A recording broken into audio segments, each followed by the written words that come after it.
Jadi siapapun Anda, ayo saat ini engkau yang mendengarkan program ini. Kami sebagai hamba-hamba Tuhan yang tergabung di Gereja Allah Baik Jemaat Daat Surabaya menghimbau, memperingatkan Anda semuanya, jangan tertipu oleh bujuk rayu setan. Karena apa? Karena ujung-ujungnya malapetaka. Karena apa? Karena ujung-ujungnya membawa kebinasaan. Karena apa? Karena ujung-ujungnya membuat Anda binasa. Tetap percaya. Percaya dari apa? Percaya dengan keadaanmu bahwa engkau ini adalah anak Allah. Percaya dengan apa yang engkau miliki, bahwa engkau adalah miliknya Tuhan. Iman Anda tetap bersandar kepada Tuhan. Kepercayaan Anda tetap ada di dalam tangan Tuhan. Ayo, apapun yang terjadi di dalam hidupmu, dengar. Jangan lepaskan imanmu atau jangan lepaskan kepercayaanmu kepada Tuhan. Salam, puji Tuhan. Berjumpa kembali bersama kami. Ibadah melalui online Gereja Allah Baik Jemaat Daat di Surabaya. Puji Tuhan. Saat ini tema yang akan saya sampaikan adalah jangan tertipu. Sebelum lebih jelas Anda mengerti apa sih maksudnya jangan tertipu, ayo kita sama-sama berdoa. Tuhan, terima kasih untuk segala kebaikan-Mu dan kemurahan-Mu Tuhan. Kami percaya Tuhan, campur tangan-Mu selalu ada di dalam hidup kami. Tuhan, tuntun kami untuk menyampaikan pengertian dari apa yang sudah kami terima dari-Mu Tuhan, untuk bisa kami sampaikan kepada anak-anak-Mu, kepada umat-Mu, dimanapun mereka berada. Terima kasih, tuntun hamba-Mu ini Tuhan, supaya bisa menyampaikan kebenaran ini dan jamah semua anak-anak-Mu yang mendengarkan firman-Mu ini. Terima kasih Tuhan Yesus, terima kasih, terpujilah nama-Mu, haleluya, amin.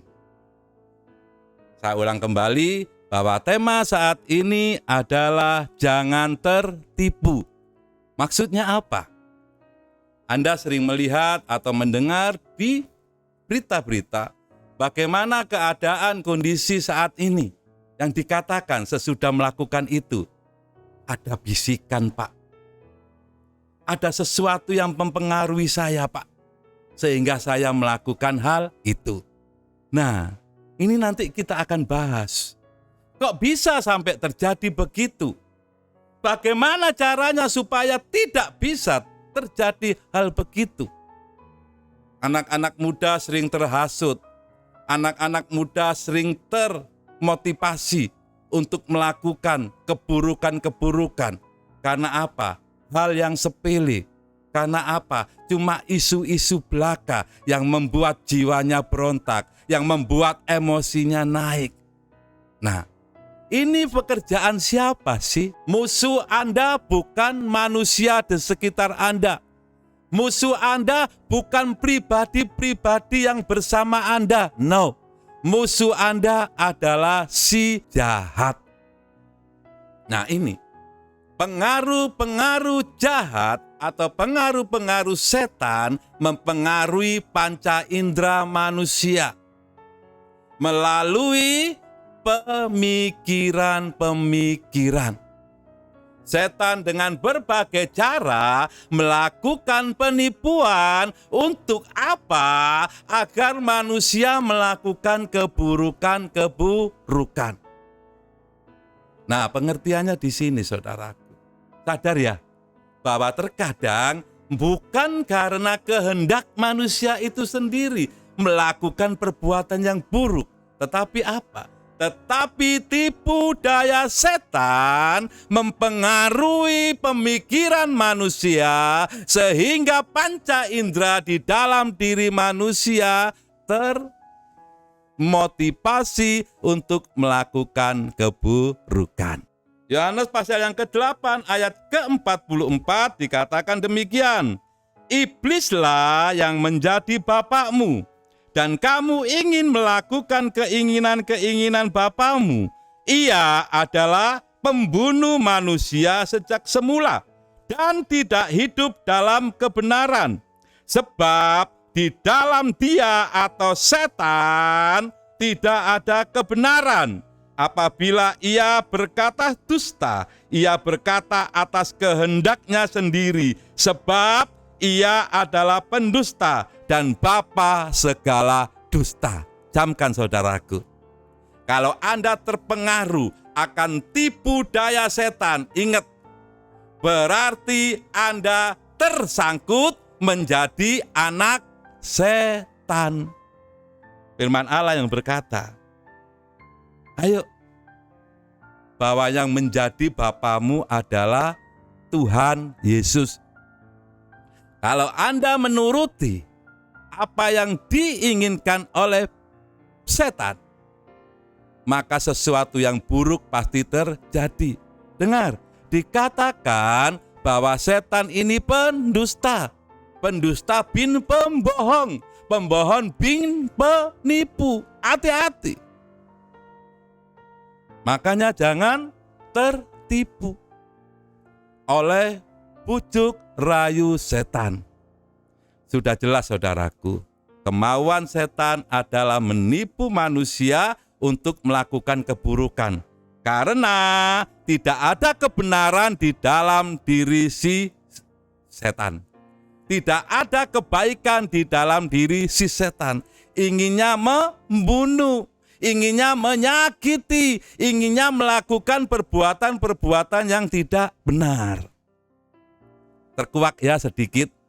Kenapa sering terjadi? Rasanya hal yang tidak mesti terjadi, kok bisa terjadi? Keburukan-keburukan yang di luar nalar. Ini, hati-hati.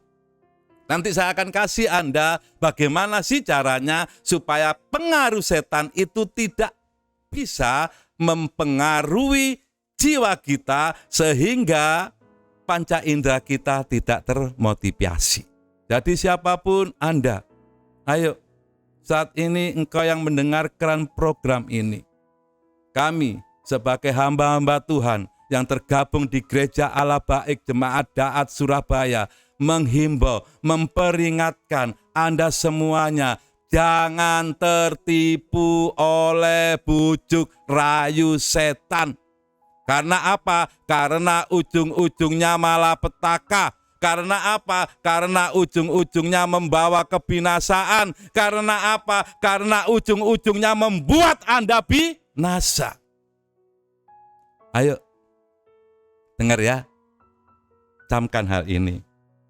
Siapapun Anda, dimanapun Anda berada, sekali lagi sudah saya jelaskan bahwa Anda adalah anak-anak Allah. Dan musuh Allah adalah setan. Ketika setan tidak bisa melakukan hal-hal yang buruk kepada Allah, setan melakukannya kepada anak-anaknya, yaitu Anda dan saya. Anda harus pegang hal ini. Ingat, Anda anak-anak Allah, Anda bukan anak-anak setan. Lakukan yang terbaik supaya hidup Anda dipenuhi oleh kemuliaan Tuhan. Nah, lakukan hal ini, maka engkau tidak akan bisa termakan oleh tipu daya iblis. Apa yang harus kita lakukan supaya kita tidak bisa terpengaruh oleh si setan? Ini ada 5 sikap di sini yang saya tulis supaya jelas bagi Anda dan supaya jelas juga Anda bisa bersikap agar tidak ada pengaruh-pengaruh setan yang membuat Anda hidup di dalam jalannya keburukan.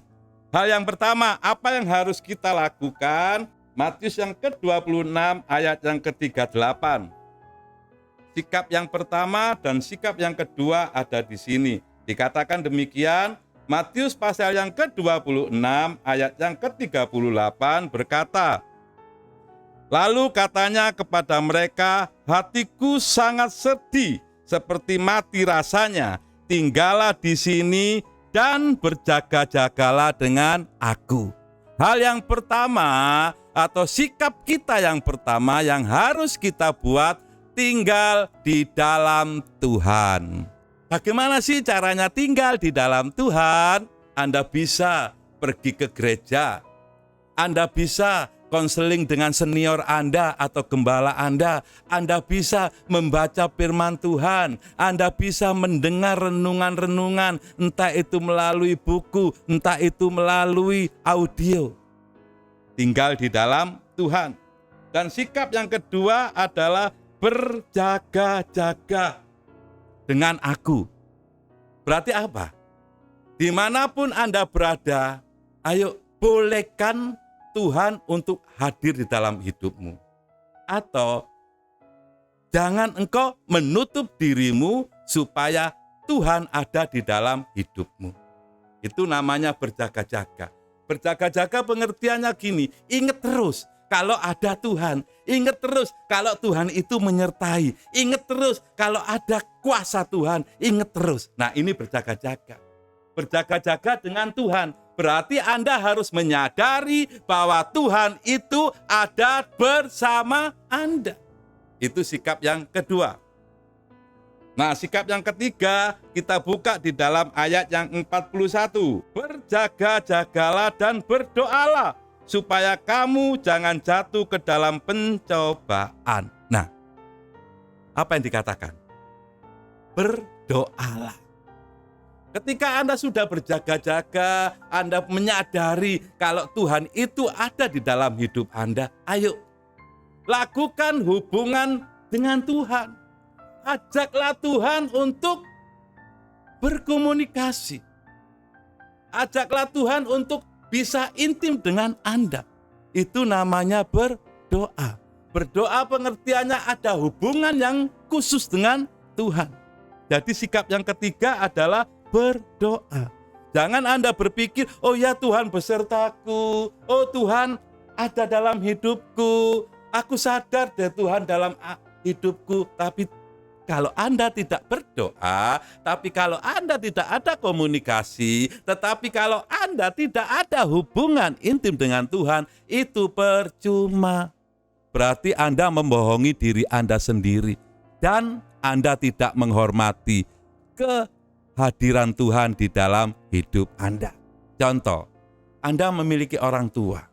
Orang tua Anda duduk di depan Anda, berhadapan dengan Anda. Tetapi tidak Anda tegur, tetapi tidak Anda sapa, tetapi tidak Anda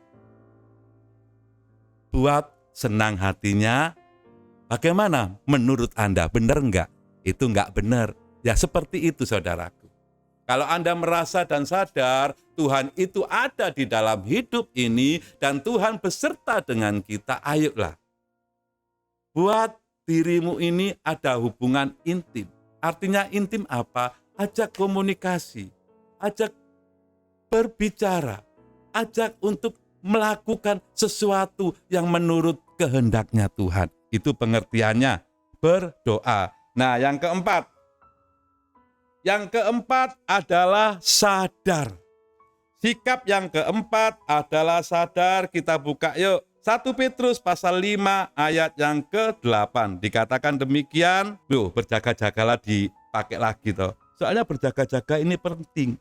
Sadarlah dan berjaga-jagalah, lawanmu si iblis berjalan keliling sama seperti singa yang mengaum-ngaum dan mencari orang yang dapat ditelannya. Ayo sadar bahwa engkau ini adalah anak Allah. Ayo sadar bahwa engkau ini punya Tuhan. Ayo sadar bahwa engkau dapat melakukan sesuatu ini karena Tuhan ada di dalam hidup Anda. Sadar ya, sadar. Bukan mati rasa, enggak. Sadar bahwa Anda ini memiliki Tuhan. Bahwa Anda ini ada di dalam tangannya Tuhan. Jangan Anda lepas kontrol. Ingat, kalau engkau lepas kontrol dan hilang kendalimu di tangan Tuhan, Anda pasti termakan oleh si iblis. Soalnya dikatakan jelas loh. Berjalan keliling seperti singa yang mengaum-ngaum mencari orang yang dapat ditelannya. Kalau Anda nggak sadar, Anda memiliki Tuhan, hilang. Kenapa? Iblis mencari sasaran yang tidak sadar. Saya harap Anda sadar. Nah, yang kelima, tetap percaya. Kita buka 1 Petrus pasal 5 ayat yang ke-9. Lawanlah dia dengan iman yang teguh, sebab kamu tahu bahwa semua saudaramu di seluruh dunia menanggung penderitaan yang sama. Dengar, seluruh dunia loh.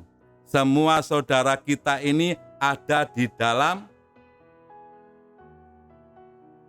apa? Di dalam rencananya iblis untuk bisa ditelan, alias untuk bisa ditipu, alias untuk bisa dibodoh-bodohi. Makanya yang kelima, tetap percaya. Percaya dari apa? Percaya dengan keadaanmu bahwa engkau ini adalah anak Allah. Percaya dengan apa yang engkau miliki, bahwa engkau adalah miliknya Tuhan. Iman Anda tetap bersandar kepada Tuhan. Kepercayaan Anda tetap ada di dalam tangan Tuhan. Ayo, apapun yang terjadi di dalam hidupmu, dengar. Jangan lepaskan imanmu atau jangan lepaskan kepercayaanmu kepada Tuhan. Engkau percaya, maka engkau dapat melawan tipu daya iblis. Ingat, penderitaan semua manusia, dikatakan penderitaan, bahwa semua saudaramu di seluruh dunia menanggung penderitaan yang sama. Artinya apa? Iblis siap-siap mempengaruhi semua manusia. Jadi, apa yang harus kita lakukan? Nih, yang terakhir, kita tetap percaya. Tepuk dadamu, aku tetap percaya. Jadi kelima sikap ini yang membuat Anda lepas dari tipu daya setan. Kelima sikap ini lakukan, maka Anda bisa berjalan dengan kemenangan demi kemenangan yang diberikan oleh Tuhan untuk Anda. Tuhan memberkati Anda, Tuhan menyenangi Anda, Tuhan mencintai Anda. Tetapi jangan engkau lepaskan imanmu. Tetap percayalah bahwa Anda milik Tuhan. Jadi pengertiannya di mana, saudaraku? Kalau engkau hari ini ada dan masih dipengaruhi oleh kuasa iblis atau kuasa setan, dengar, datanglah kepada Tuhan. Minta pertolongan Tuhan. Tuhan pasti melepaskannya. Pak, aku tidak bisa, Pak, berbuat apa-apa. Karena hidupku sudah dipengaruhi oleh setan. Pak, aku tidak bisa berbuat apa-apa karena aku terikat oleh setan. Dengar, saudaraku, Tuhan Yesus sanggup melepaskanmu. Tuhan sanggup membebaskanmu. Tuhan sanggup menjadikan engkau terbaik di hadapannya. Dengar, datang kepada Tuhan, datang kepada Tuhan. Tuhan sanggup melakukannya. Ayo, kalau engkau pengikut iblis, bertobat, jadilah pengikut Tuhan kembali. 1 Yohanes pasal 1 ayat yang ke-9. Jika kita, dengar, jika kita mengaku dosa kita, maka Ia adalah setia dan adil, sehingga Ia akan mengampuni segala dosa kita dan menyucikan kita dari segala kejahatan. Ayo, kejahatan apapun yang telah engkau perbuat atau masih terpikir di dalam dirimu, dikatakan datanglah kepada Tuhan. Mengaku kesalahanmu, mengaku dosa kamu di hadapan Tuhan. Ya Tuhan, aku ini sudah berdosa. Ya Tuhan, aku sudah terikat oleh kuasa-kuasa kegelapan sehingga aku melakukan keburukan-keburukan. Ya Tuhan, ampuni aku. Firman Tuhan mengatakan apa? Maka Ia adalah setia dan adil, sehingga Tuhan akan mengampuni segala dosa kita dan menyucikan kita dari segala kejahatan. Engkau datang kepada Tuhan, maka Tuhan dapat melepaskanmu. Engkau datang kepada Tuhan dan mengakui segala dosamu, maka Tuhan dapat menyucikanmu dan Tuhan dapat membebaskanmu. Siapapun engkau saat ini, ayo berpaling, bertobatlah, kembali ke jalan yang benar, kembali datang kepada Tuhan. Jangan hidupmu dibodoh-bodohi oleh setan. Jangan hidupmu dibuat sengsara oleh setan. Pilihan ada di dalam tanganmu. Ikut setan, hidupmu akan binasa. Tetapi ikut Tuhan, hidupmu akan damai sejahtera kekal selama-lamanya. Tuhan Yesus mengasihimu. Mari kita berdoa. Tuhan, terima kasih buat segala kebaikan-kebaikan-Mu yang luar biasa yang telah Engkau sampaikan saat ini Tuhan. Kami percaya ada perubahan, ada mujizat yang turun atas kami semuanya yang telah mendengarkan program ini Tuhan. Kami percaya campur tangan-Mu selalu ada dalam hidup kami. Kami percaya Tuhan, Engkau Allah yang selalu memberikan pengampunan. Kami percaya Tuhan, Engkau Allah yang selalu memberikan jalan keluar. Kami percaya Tuhan, tidak ada yang tidak mungkin bagi-Mu. Pasti semuanya terjadi karena Engkau Allah yang membawa kebaikan dalam hidup kami. Terima kasih Tuhan, terpujilah nama-Mu. Dalam nama Yesus, haleluya, amin.